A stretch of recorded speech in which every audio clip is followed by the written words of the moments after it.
Good morning, everyone. My name is Abdul Latif. We will start with some general question on the topic of humor. Rona, what type of programs do you find funny on TV? I really enjoy satirical news shows. They mix current events with sharp, intelligent comedy. I find that this type of show is challenging for my mind while still being hilarious, much more so than simple sketch comedy. Thank you, Rona. That's interesting. Next, Adele, which types of programs are most popular in your country overall? In my country, the most popular programs tend to be local sitcoms and variety shows that often feature physical or slapstick humor. While I personally prefer dry comedy, these shows maintain high popularity because they are accessible to a wide demographic and require minimal cognitive effort to enjoy. I understand. Thank you, Rona. Next, Eja, turning to you, what kind of things generally make you laugh? Usually, unexpected situations in real life, what people call candid moment, are what truly resonate with me. For instance, overhearing a witty, spontaneous remark from a stranger, or witnessing my public awkwardness. Humor for me must feel organic, not rehearsed. Very well. And finally, to Adele, do you like to make people laugh? I do, but cautiously. I use humor primarily to ease tension in social settings. My goal is not to be the center of attention, but to create a shared, comfortable atmosphere. I often use subtle sarcasm or gentle self-deprecation to achieve this effect. Thank you all for your answer. Now we will move on to part 2. Well, now you will each receive the same cue card. You will all have 1 minute to prepare your answer and make some notes. Then each of you will speak for 2 minutes on the topic. Your topic is describe a challenging thing you have done. You should say when you did it, why you did it, how you handle this challenge, and explain why you thought it was challenging. Rona, you may start speaking now. The challenging task I want to describe was completing a specialized project on time series analysis for a regional competition. I undertook this project last semester. Approximately 6 months ago, I decided to do it primarily to test my limits outside the standard curriculum, driven by intellectual curiosity. The difficulty stemmed from the sheer complexity of the raw data, which required extensive data wrangling and imputation skill I was novice in. I handled this challenge by implementing a rigorous schedule and consulting frequently with a sensor student. It was challenging because of the high stakes and the time constraint. The feeling of successfully submitting the report, even though exhausting, was immensely validating. Thank you, Rona. Now, Adele, please describe a challenging thing you have done. The most significant challenge I have undertaken was organizing a large-scale charity event for the local community last year. I took on this task because I felt a personal obligation to contribute to social welfare and want to develop my organizational and leadership capabilities.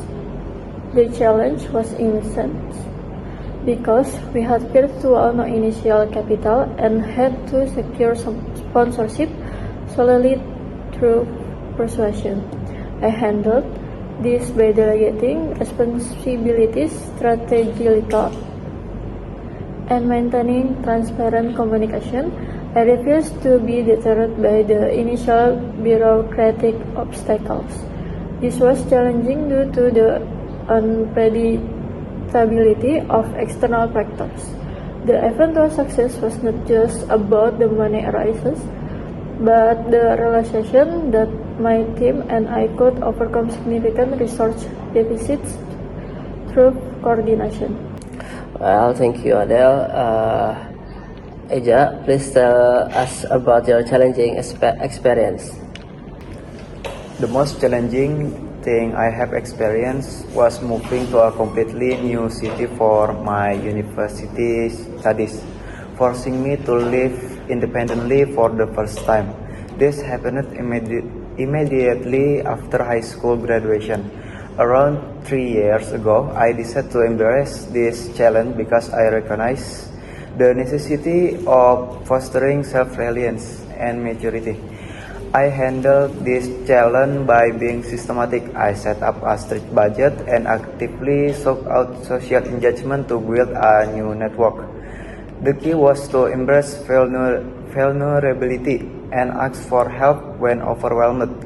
It was incredibly challenging because of the emotional displacement and the constant need to juggle domestic responsibility with an intense academic workload. Overcoming that initial period has provided me with an unshakable sense of confidence.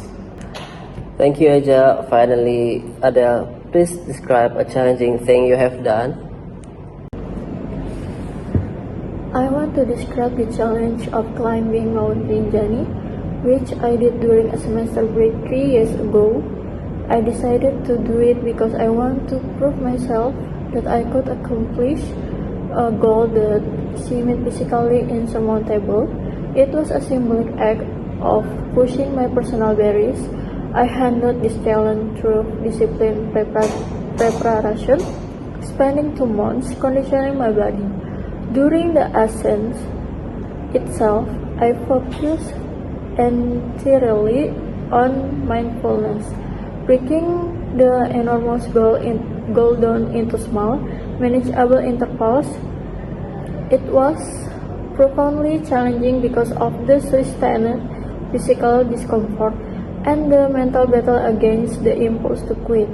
The reward was a powerful sense of triumph over adversity. Okay, thank you all for your detailed response. Now we move on to the final part of the test. Okay, we have been discussing personal challenge. Now let's discuss the broader issue of decision making. Rana, why do some people find it inherently hard to make decisions?